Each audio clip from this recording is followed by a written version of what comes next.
Amigos, bienvenidos a Radio Uruguay, bienvenidos a La Máquina de Pensar, ¿cómo están? Espero que anden bien. Hoy vamos a compartir con ustedes un programa especial.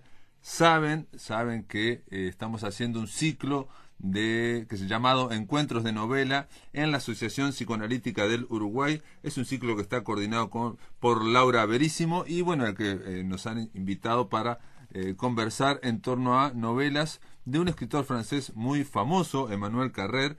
Y en este caso, amigos, vamos a compartir la primera charla que hicimos sobre una novela, quizás la novela cumbre de este escritor Emmanuel Carrère, que se llama El Adversario. Es una novela que tiene tanta tela para cortar que vamos a hacerla en dos encuentros. Y aparte, en este momento, El Adversario, que trata sobre un criminal, una persona que mató a su familia, a sus padres, hasta el perro de los padres, a sus hijos, acaba de ser liberado después de 20 y pico de años en Francia, así que va a tener otro dato extra. Así que ya mismo oímos la charla sobre El Adversario. Bueno, primero que nada, de nuevo, gracias por la invitación, gracias por venir todos acá a este ciclo de encuentros de novela. Gracias, Laura, por la introducción. Y decirles que, bueno, hoy vamos a hablar de El Adversario, ya lo saben todos, pero bueno, vamos a aclararlo, que la introducción que hizo ahora Laura es vinculando esta novela que se llama El Adversario, que es quizás la obra cumbre de Emmanuel Carrère, o por lo menos él dice que realmente partió su vida en dos y que realmente fue un trabajo que lo marcó muchísimo. Y bueno, los vínculos de El Adversario con Una semana en la nieve, que yo creo que Laura tiene mucha razón, de que hay muchos vínculos entre esas dos novelas. La novela El Adversario tiene que ver con un hecho que ocurrió en 1993 y que, bueno, ustedes ya lo conocen, pero lo voy a repetir. Francia quedó impactada por un hecho de la Crónica Roja. Jean-Claude Romand, que era un médico prestigioso en provincias ahí cerca de Ginebra, cerca de Suiza, ¿no? En un lugar donde la gente vive muy bien y bueno, y en un pueblito muy chico, este hombre mató a sus dos padres, mató al perro de los padres, que llevaba en su cartera la foto del perro, mató después a sus hijos y mató a su mujer, y después quiso prender fuego, de hecho lo prendió fuego a la casa y quiso suicidarse, pero no lo logró. Eso fue lo que impactó más en la Crónica Roja francesa, pero lo que amplificó todo el tema es que este hombre, bien, que era una eminencia de la investigación, resultó que no era investigador, no trabajaba en la Organización Mundial de la Salud, en la OMS, en Ginebra, porque no era médico, porque llevaba 18 años en una ficción, mintiéndole a todo el mundo, y en realidad él lo único que había hecho era hasta segundo año de medicina. En segundo año de medicina hay un examen que después podemos hablar quizás porque lo menciona Carrère en el primer artículo que escribió sobre este tema. Él era un chiquilín, digamos, estaba yendo a la Facultad de Medicina y en segundo año lo que ocurre es que pierde en febrero, yo no sé mucho los periodos de exámenes, pero tenía que dar en septiembre y lo que le ocurre es que tiene un pequeño accidente y que se le quiebra la muñeca. Con lo tanto, él no podía escribir, podía haber pedido un examen oral y no lo hizo. Lo que dijo es que lo había salvado, no se presentó y a partir de ahí, durante 8 años, se inscribió cada año en segundo año de Facultad de Medicina y le decía a todos que iba haciendo la carrera. Bueno, ustedes ya más o menos lo saben y el gran vacío, el gran gancho que tiene la historia para mí por lo menos, es cómo pudo sostener durante 18 años esa mentira, ¿no? Cómo pudo sostenerla. Y sobre todo, cómo pudo, de alguna forma, continuar de alguna forma en algo que él en un momento dice Carrère en un artículo que escribió sobre esto, dice en un momento, va con el piloto automático de la mentira. Y va con el piloto automático significa que lo podrían haber llamado de la DGI, digamos, de la tributación. Durante 18 años él tributó 0 franco, como si fuera un estudiante de medicina. Se podría haber enfermado y podría haber ido a la Seguridad Social, él o sus hijos, también una enfermedad grave. Alguien podría haber pedido, podría haber pedido la nómina, ¿no? El sueldo, cosa que no tenía. En fin, o alguien podría haber llamado simplemente a la centralita de la OMS preguntando por él y hubiera saltado todo.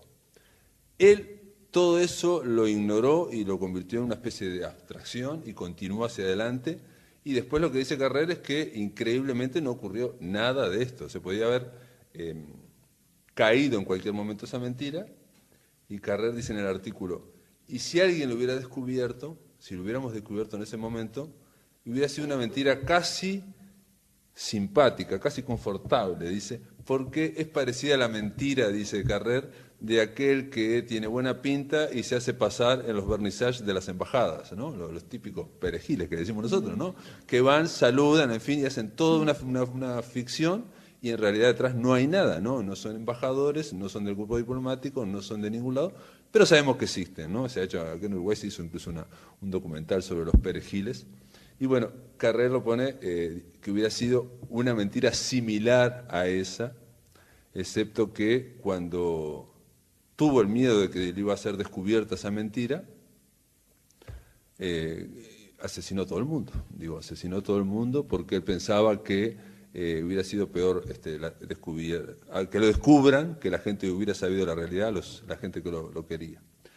Voy a retomar ahora el vínculo que hacía Laura, y que yo creo que es así, está muy bien, con Una semana a la nieve, y les voy a contar muy brevemente. Bueno, en el propio adversario él dice en un momento, dice Carrer, porque Carrer en este libro, que es el primero de no ficción que escribe, dice, pensaba en Una semana a la nieve, dice en un momento de la novela, que Romand me había dicho que era el retrato exacto de su infancia. Él intenta, lo resumo, cuando ocurre eso, cuando estalla todo eso, Carrer le interesa muchísimo. Aparte, justo esa semana había terminado el libro anterior, que es una biografía sobre Philip K. Dick, y entonces, inmediatamente, bueno, le escribió a Romand, intentó contactarse y no tuvo éxito, ninguno, ¿no? Romand no le dio bolilla, igual que a nadie, no le dio bolilla, pero al tiempo el propio Jean-Claude Romand le escribió para decir que había leído Una semana a la nieve, y bueno. Y voy a explicar nada más un poco lo que él quería hacer cuando Jean-Claude Romand le dijo que quiero que escriba mi libro, quiero que escriba el libro conmigo. Dice, el artículo se llama Capote, Romand y yo, obviamente Truman Capote. Dice este hombre llamado Manuel Carrer, dice que Capote había desarrollado una teoría sobre lo que él llamaba la novela de no ficción, que podríamos llamar, atención, Carrer le pone este nombre, la novela documental. ¿Por qué digo atención? Porque Carrer es cineasta, es guionista, y porque le interesa mucho el documental. Entonces para él sería la novela documental. Y buscaba, Truman Capote, un argumento que le permitiera ilustrar su teoría. Algo que normalmente se consideraría un reportaje, Truman Capote lo iba a convertir en una obra de arte.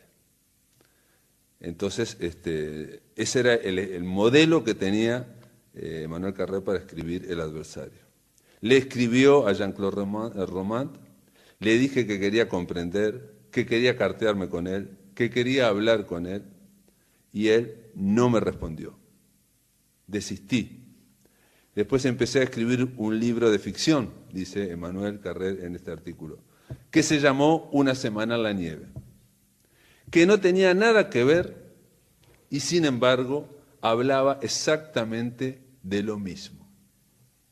De un padre asesino, de un niño envuelto en mentiras, de pasos en la blancura, en el vacío y en la ausencia. A mí realmente fue muy claro, Laura lo tenía más claro, el vínculo entre las dos novelas. Yo, hasta que no lo leí aquí, no me di cuenta que en realidad, en lo que sería El adversario, si lo comparamos con Una semana a la nieve, uno de los hijos de Jean-Claude Ramón sería como uno de los, Nicola, ¿no? El protagonista de Una semana en la nieve. O sea, es un chiquilín que está mirando a su padre, no sabe, no lo entiende.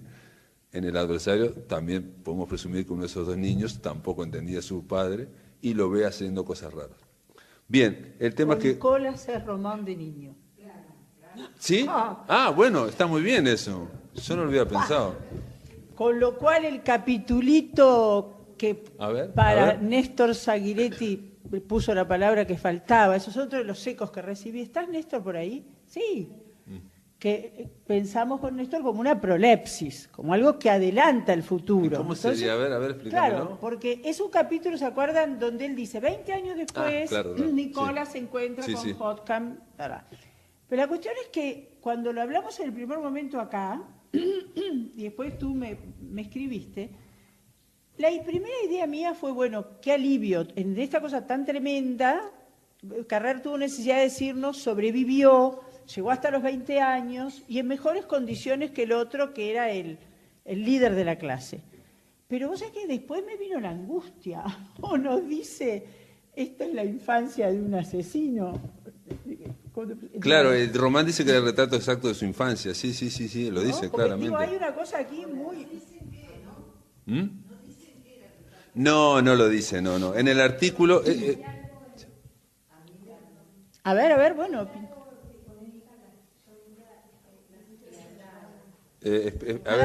vamos a esperar para... Espera.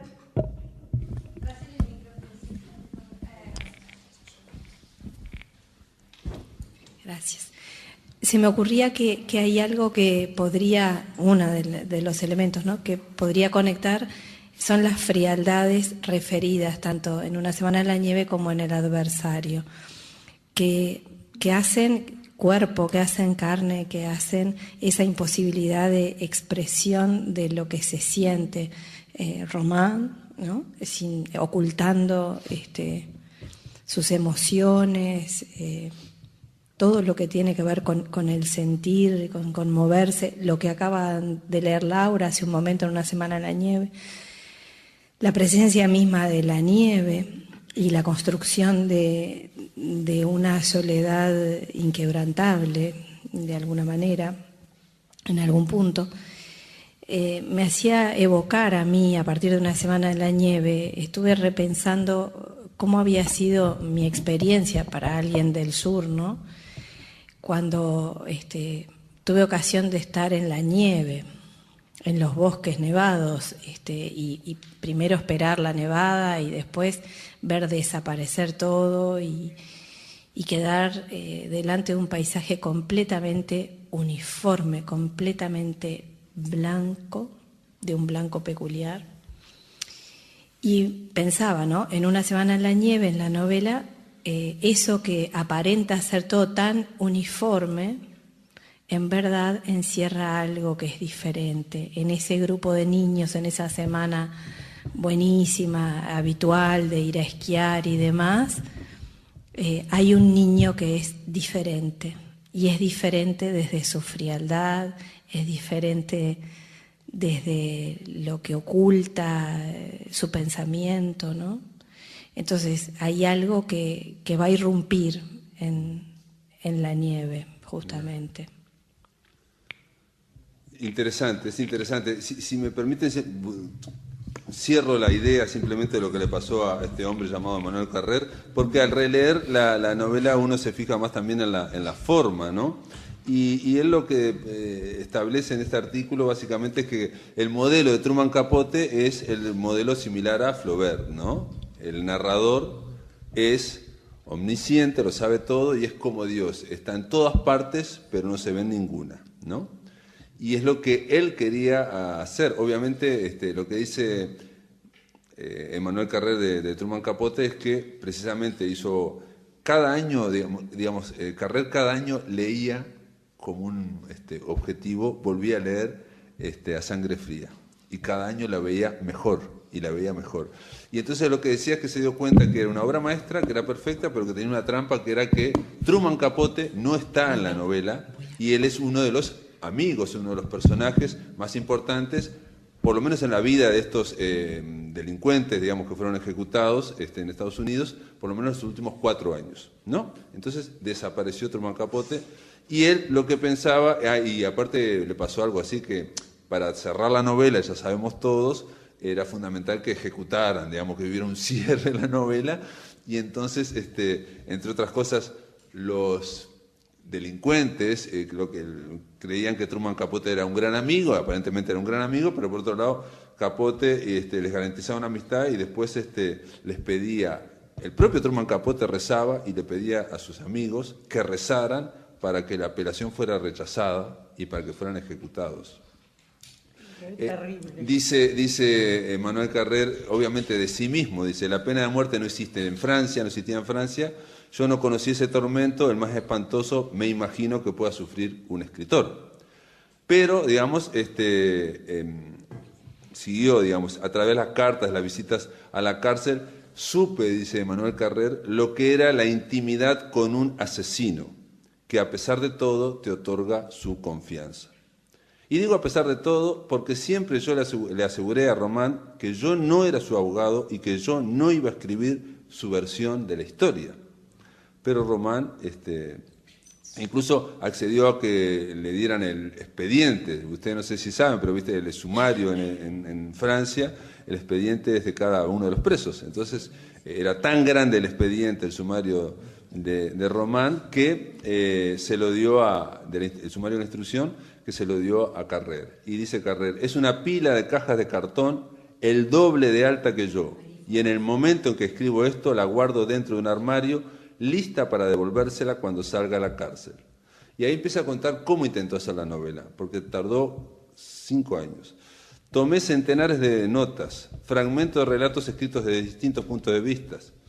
Una vez al año como mínimo releía Sangre Fría, y no había forma, no había forma, ¿no?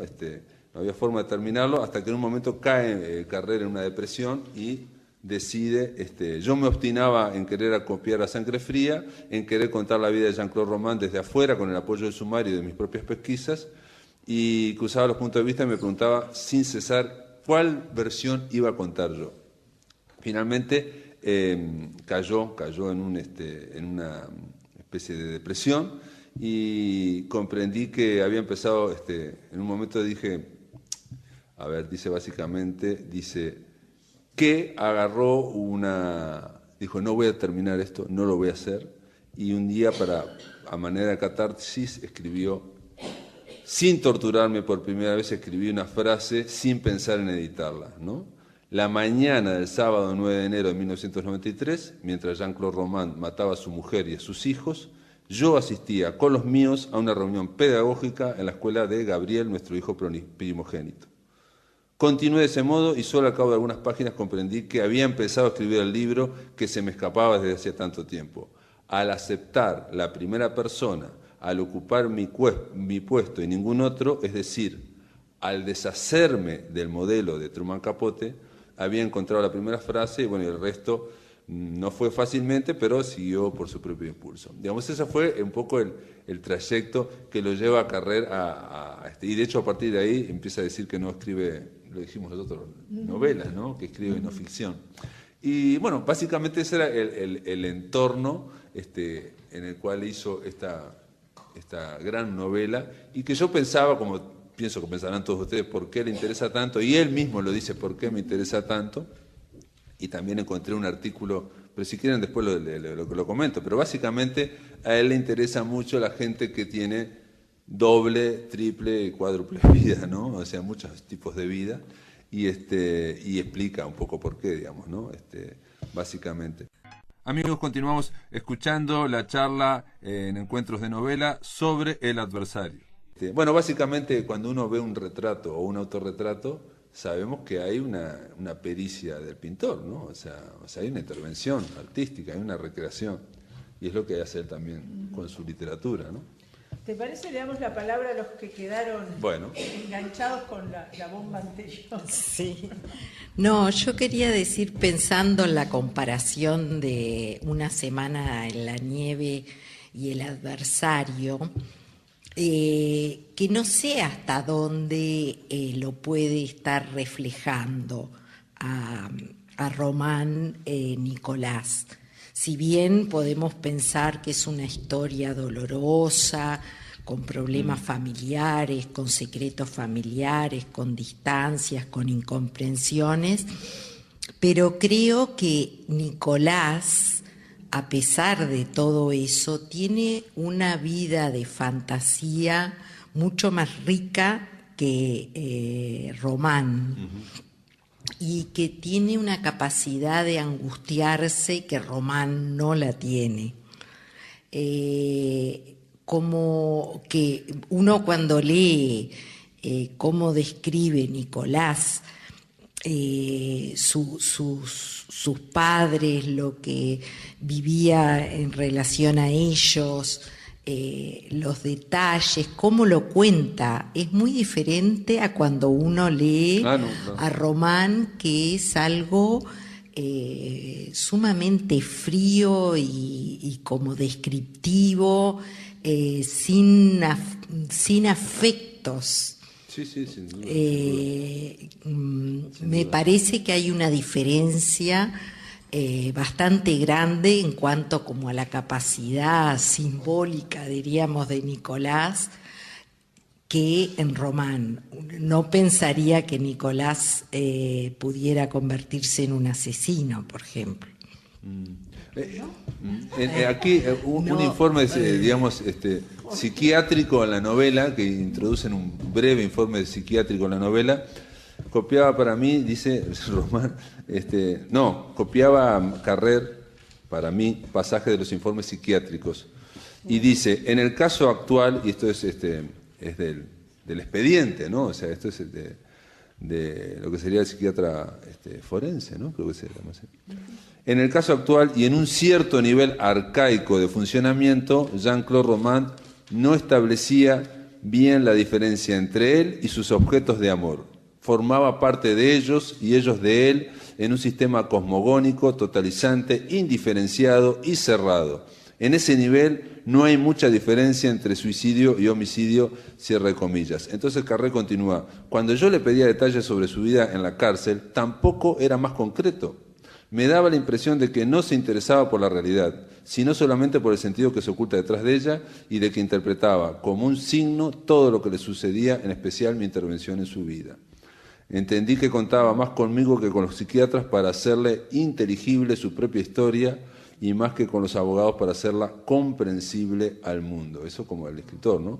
Porque hay una de las cosas fundamentales, y eso aparece en otro artículo que escribió Carrera antes de escribir la novela, y que es fundamental, digamos, es el tema de que, a ver si lo tengo aquí, de que Román, o sea, la justicia, dice básicamente que la justicia, creo que lo tengo por aquí, pero igual si no se los cuento, la justicia lo que quiere saber es los por qué. ¿Por qué pasó tal cosa? ¿Por qué pasó tal otra? ¿No? Y, a ver, no. Y para Román, lo que le decía era al juez, yo también me pregunto eso mismo. Claro, yo pienso que capaz que le contestó a Carrer después de haber leído Una semana en la nieve para que le contara la historia de él. Alguien que le arme una historia de su sufrimiento, de sus dolores, de por qué llegó a eso. Aquí lo encontré, es simplemente esto nada más. De repente el hombre se agrieta y uno tiene la impresión de estar ante un abismo. Tenemos la certeza de que ese silencio vacuo, que no ha dejado de crecer en él desde la infancia, era precisamente el infierno. La impresión es efímera, dice Carrer, el abismo vuelve a cerrarse y Jean-Claude Román reanuda sus argumentos, pero nos da tiempo de sobra para preguntarnos, desde la ignorancia clínica y en contra del criterio de 4 peritajes psiquiátricos, si de verdad su sitio está ahí en el juicio, ¿no? Porque este artículo es en el juicio, ante un tribunal.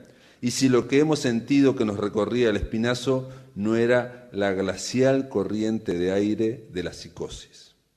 En un caso semejante, la justicia siempre busca los porqués. ¿Por qué no se presentó un examen que estaba casi seguro de aprobar? ¿Por qué dijo que lo había aprobado? Etcétera, etcétera. Solo él puede responder esas preguntas. Pero lo único que contesta él es que él también se las hace. Que no ha parado de hacérselas durante estos 20 años de impostura y que hoy no deja de darles vuelta en balde. Sin duda a él le gustaría tanto como nosotros entenderlo. Y quizás le cueste aún más, de tan incapaz que parece de acceder a una parte de sí mismo, la que miente, la que ha asesinado y que se le antoja tan ajena y tan monstruosa como a nosotros. A ver, Moti. Perdón. ¿Quieres tú? Dale, Susana.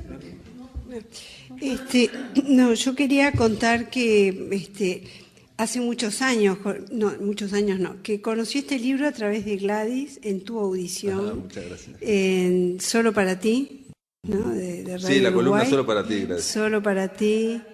Para la columna de Gladys, y donde en un programa Gladys comentó este libro y de Vidas Ajenas. Sí. Yo no conocía a Emmanuel Carrère y salí corriendo y leí el libro, lo devoré con una angustia tremenda y después, cuando ustedes dicen, bueno, leer por segunda vez, sí, digamos, porque en una segunda vez uno lee con otra tranquilidad, digamos, el libro. Yo quería decir algo que me parece que es de las cosas más terribles del libro, que está en la primera carta, cuando él le manda la primera carta a Román, ¿verdad? Y él dice, lo que usted ha hecho no es, a mi entender, la obra de un criminal ordinario, dice, ni tampoco la de un loco, sacamos la psicopatología, sino la de un hombre empujado hasta el fondo por fuerzas que le superan, y son esas fuerzas terribles las que yo desearía mostrar en acción. Bueno, o sea... eso le escribe Emmanuel Carrère a Román. Eso está publicado, está en la novela, ¿no? Porque después le contesta, sí. Es la primera carta que le escribe Carrère a Román para pedirle... que él quiere comprender. Vos decías, Laura, no quiere comprender. En esa carta él dice, yo quiero entender o quiero comprender. No, lo hilvanaba con algo de Freud, digamos, que después del 20 él trata de pensar en la destructividad del ser humano, pero no como una condición patológica, sino como algo inherente al ser humano. Y en esto pensaba, digamos, esas fuerzas tan potentes de las cuales Emmanuel Carrère quiere verlas en acción. A mí me resulta muy, muy interesante por este asunto de la destructividad y cómo se pone en juego, ¿no? Y esto, si bien Freud empezó en 1920 conceptualizando la pulsión de muerte, cantidad de trabajos posteriores sigue en esa línea. Él dice que malestar en la cultura, pero después de malestar en la cultura sigue diciéndonos que la represión o la inhibición u otros mecanismos defensivos que acotan la agresividad es lo más arduo para el ser humano, ¿no? Y por otro lado pensaba en el quinto mandamiento, no matarás, ¿no? Que si uno dice este juicio tan fuerte, digamos, es porque hay fuerzas contrarias, digamos, igualmente contrarias y fuertes, que nos estarían impulsando, digamos, al matarás. Es no matarás porque la impulsión es muy fuerte. Entonces, ver este despliegue de este hombre y pensar, digamos, que forma parte de la condición de todos nosotros, realmente la hace una novela. Muy bien, lo que me da pie, me parece brillante eso que te acabas de decir, porque hay algo que a mí no me gustó de la novela, la primera vez que la leí, y ahora la volví a leer, obviamente con un contexto, haber leído casi todo el autor, y es que le ponga de nombre el adversario, y que para explicar por qué le pone el nombre del adversario, dice al principio de la novela, dice algo así como... para los creyentes, el instante de la muerte es aquel en que ven a Dios, no ya oscuramente como en un espejo, sino cara a cara. Incluso los no creyentes creen algo parecido, que en el momento de pasar al otro lado, los moribundos ven desfilar el relámpago de la película, completa su vida, bla, bla, bla. Esta visión hubiera debido proceder para los ancianos romanos, o sea, los padres romanos, pero la plenitud de las cosas cumplidas, haber llegado al final de su vida, pero lo que vieron fue el triunfo de la mentira y el mal. Y deberían haber visto, esto es cita textual de la novela, deberían haber visto a Dios y en su lugar habían visto, adoptando los rasgos de su Hijo bien amado, aquel a quien la Biblia llama Satán, es decir, el adversario. Eso lo pone bien al principio de la novela y al final lo retoma. Pero a mí lo que me pareció, digamos, desde el punto de vista estético, literario, digamos, como lector, dije, esto lo pone aquí y nunca más lo vuelve a retomar, solamente al final. Es decir, si quería poner, digamos, la parte de Satán como la dramatización de fuerzas oscuras, ¿no? Que son... Para mí habría que haberlo explicado un poco más, por qué, de dónde salió el adversario, ¿no? Y bueno, no lo aclara. En realidad, al leerlo de nuevo, después de haber leído el resto de las novelas, me doy cuenta que hay un contexto. Pero la novela, el que lee solo la novela del adversario, va a encontrar esto que acabo de leer yo al principio, y una cosa muy poquita al final, y nada más. Y el título, exacto. Ahora, en este último bloque, vamos a terminar de oír la charla sobre el adversario de Emmanuel Carrère. No, yo lo que pensé es que si vas a citar a Satanás y vas a plantear eso, bueno, explicar un poco más esa figura, qué tiene que ver, qué es lo que vio, en fin, darle un background, ¿me explico? Pero tampoco le da, él ahí tiene una cierta reticencia y lo nombra muy poquito al principio, y de hecho el final de la novela es así, dice, bueno, él llega a su casa, descarga en el maletero las 17 cajas, 17 años en las cajas de sumario, de cartón, ¿no? El testimonio escrito sigue ahí porque la novela culmina con que Román está asistido y se hizo una conversión al catolicismo, creo, y está en una cadena de oraciones y una serie de cosas, y aparte... La señora que son, digamos, voluntarios de las cárceles fue la que le acerca una novela, Una semana en la nieve. Es esa señora. Entonces culmina la novela el adversario diciendo: el testimonio escrito a instancia de Bernard seguía abierto encima de mi mesa, con su fraseología católica. Ese testimonio sí me parecía realmente misterioso, en el sentido matemático indecidible. Y ahí culmina, de que Jean-Claude Román no representa una farsa para los demás, de eso estoy seguro, pero el mentiroso que hay en él, ¿no la representa para sí mismo? Cuando Cristo entra en su corazón, cuando la certeza de ser amado a pesar de todo, hace que rueden por sus mejillas lágrimas de alegría, ¿no sigue siendo el adversario quien la engaña? Pensé que escribir esta historia solo podía ser un crimen o una plegaria. Culmina así, o sea, en media página al principio y media página al final, después no hay casi... otras atribuciones. Lo pensé desde el punto de vista de lo que lo dijiste vos, ¿no? O sea... Ya alcanza, ¿no? Ya alcanza con la media página. Sí, bueno, a mí me parecía que estéticamente, no sé... A mí me pareció un recurso excelente, realmente, desde el punto de vista literario, y sobre todo porque yo creo que esta novela, la entendí, la novela, no como la crónica de los hechos, sino con la pregunta brutal de Carrère sobre sí mismo.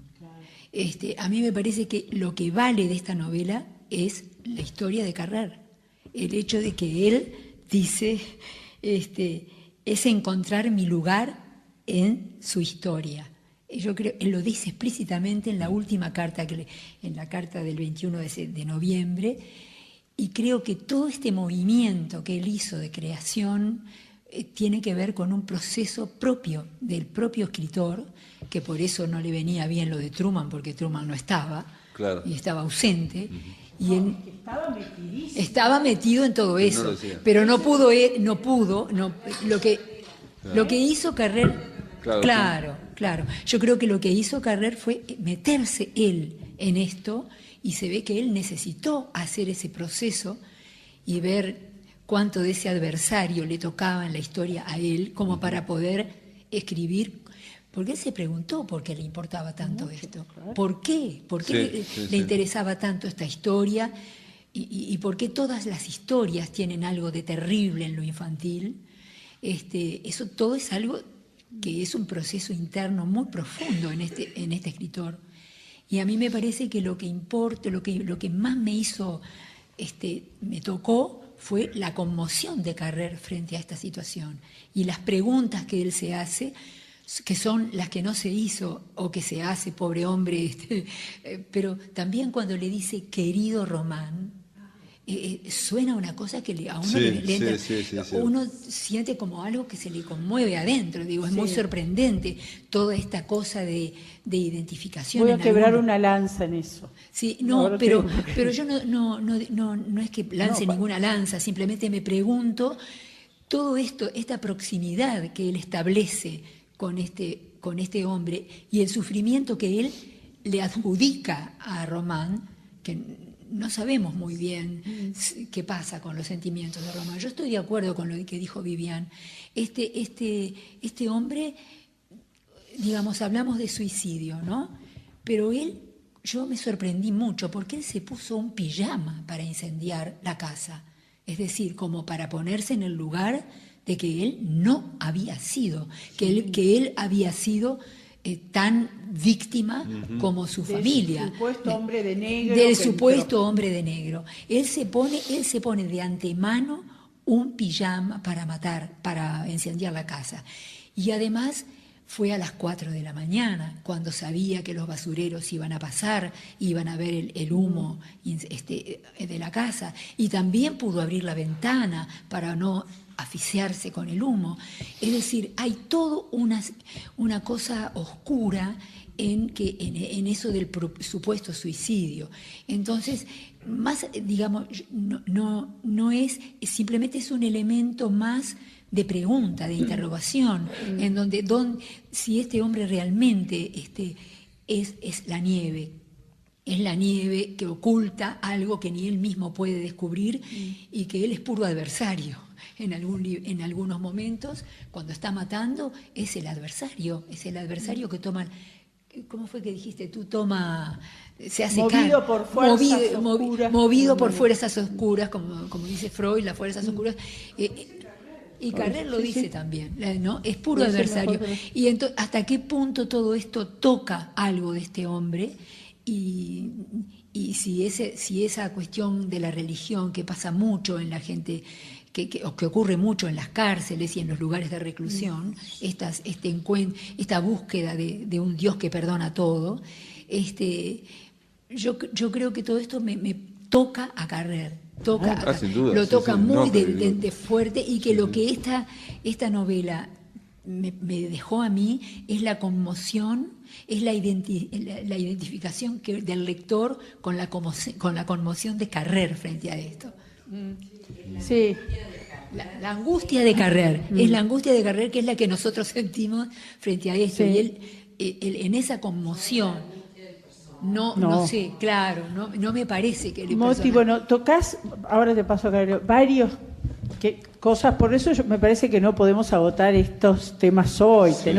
Vamos a reunirnos otra vez, porque me hiciste acordar, hay un momento en el libro que él tiene una reunión en el colegio, Román, y dice, tenía al menos una reunión que no era ficticia. ¿No? Tú ayer en la radio usaste la palabra impostura. Sí. Es tan permanente la impostura que no se le puede creer nunca. Él ve cómo reaccionar para el juez, eso yo también me lo pregunto, es como como un funcionamiento a veces especular, de decir lo que se espera de él. No siente. Sí. Claro, ahí está. Él dice, por ejemplo, perdón que interrumpa, pero dice que Román llevaba una doble vida, ¿no? Pero esa doble vida, y acá menciona, me causó gracia porque en el artículo menciona, no estaba vinculado con el tráfico de divisas ni de órganos, sí, con el tráfico de órganos, Carrer una y otra vez, ¿no?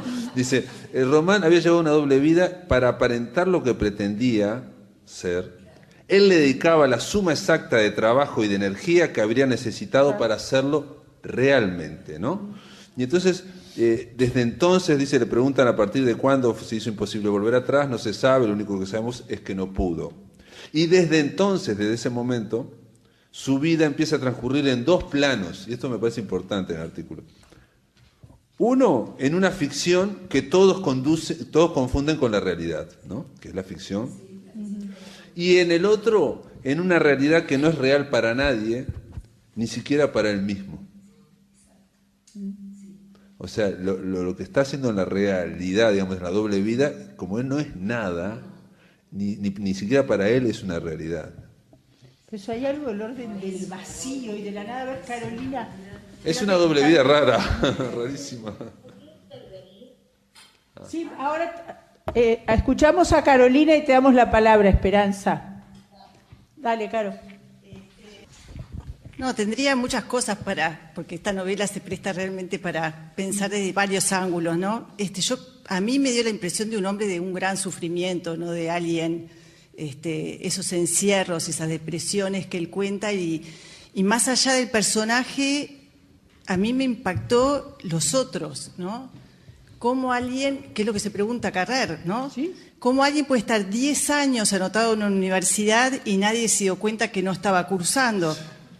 Cómo la mujer pudo estar tantos años con él y nunca vieron un signo, ¿no? De que algo raro estaba pasando. El trabajo, el amigo, ¿no? Pero yo creo que algo tenía que ver porque él tenía un perfil bajo, no era alguien que sobresalía, bien distinto al carácter, por ejemplo, del impostor de Cercas, que era un perfil bien diferente. Pero en el impostor de Cercas, Javier Cercas dice algo muy similar de esto. El impostor es cierto que hablaba y tenía alto perfil, ¿no? Pero lo que dice Cercas es que él siempre le daba la razón al de al lado. O sea, el impostor no tenía ninguna opinión.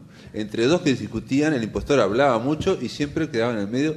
Nadie sabía porque no tenía ninguna opinión. Y Román, con perfil bajo, tampoco tenía ninguna opinión. No. Entonces, no llevaba la contraria a nadie. De hecho, en el único momento que le lleva la contraria es cuando se destapa todo el tarro, digamos, ¿no? Al final, digamos, con el problema de la escuela. Pero Bien, sí. El impostor, claro, quería sobresalir y ser mirado, ¿no? Era el narcisismo desplegado, como dice.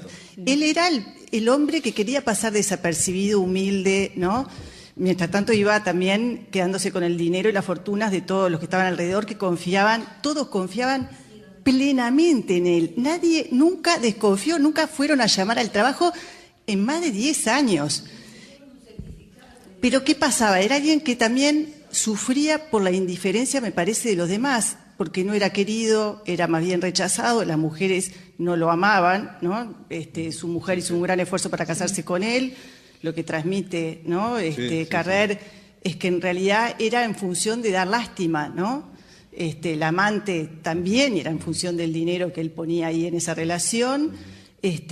La primera depresión que él tiene, que es lastimosa, cuando él no puede dar ese examen y se encierra un mes, ¿no? Nadie lo va a buscar, nadie pregunta por él, ¿no? Alguna vez golpearon la puerta, creyeron que no estaba, se fueron, pero se olvidaban. Creo que ese es el sufrimiento de todo frente a este personaje, es esto de no ser mirado, no ser reconocido en el nivel de sufrimiento más atroz que puede ser en este vacío existencial, en esta depresión profunda de este hombre, ¿no? Pero en ese vacío y en esa falta, digamos, de no hay feedback, no hay ninguna retroalimentación, ahí está su gran fortaleza también, porque gracias a eso es que está 18 años y nadie se da cuenta, todo el mundo le da el dinero, y nadie es capaz de darse cuenta de algo tan evidente. ¿Le damos la palabra a Esperanza?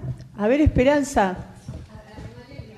A ver, ¿cómo hacemos? Esperá, micro. Dale. Vamos a primarle el micro. Quería decir que me gustó mucho la discusión que ustedes han ido organizando y me queda a mí algo que es lo importante, que él solo lo ve animarse cuando se enamora de Corina. Yo creo que en ese momento él se reconoce, empieza a gastar de más, pero también es que necesita que lo vean. Y lo que dice él, que no podía tolerar y por eso mató a todo el mundo, a los padres, a la mujer y a los hijos, es la mirada. No iba a tolerar la mirada cuando se enteraran de todo lo que él había hecho y de lo que no era. Yo creo que el tema de la inexistencia es el punto casi clave de todo esto. Y que existir fue hacer todo este crimen atroz, llevar a la realidad, y él se transformó en ese asesino, y todo lo que después viene, porque yo no he terminado la novela, reconozco, pero esa parte de inexistencia me parece clara. Sí, de acuerdo, Esperanza. A ver, Gladys Franco, poné la Esperanza. Un minuto. No, bueno, solamente quería decir que me gustaría, me parecería interesante que pudiéramos cotejar esta obra con otra película. Hay una película muy buena sobre El adversario, ¿no? Una película francesa. Pero hay además otra película que nos la recomendó Anita, nos la recomendó Álvaro Saz, que yo no la conocía, que se llama True Story. Para buscarla en Netflix hay que buscar por Falsa Identidad. Falsa Identidad es el título que tiene en español, está en Netflix. Es una película muy interesante y que tiene puntos en común con la historia del adversario. Es también un hombre que mata a su mujer y a sus niños, y el punto fuerte de la película es la relación entre el periodista que va a conversar con él, que finalmente hace un libro en base a eso, y el hombre, ¿no? Es un personaje que a mí me evocó mucho al adversario. Sí, es un personaje en el cual más claramente se ve la ausencia de afecto que señalaba Vivian, y en este personaje hay toda una cosa de mimesis y de aprovechamiento de lo que el periodista le dice en su beneficio. O sea, es más claramente un psicopático. Manipulador.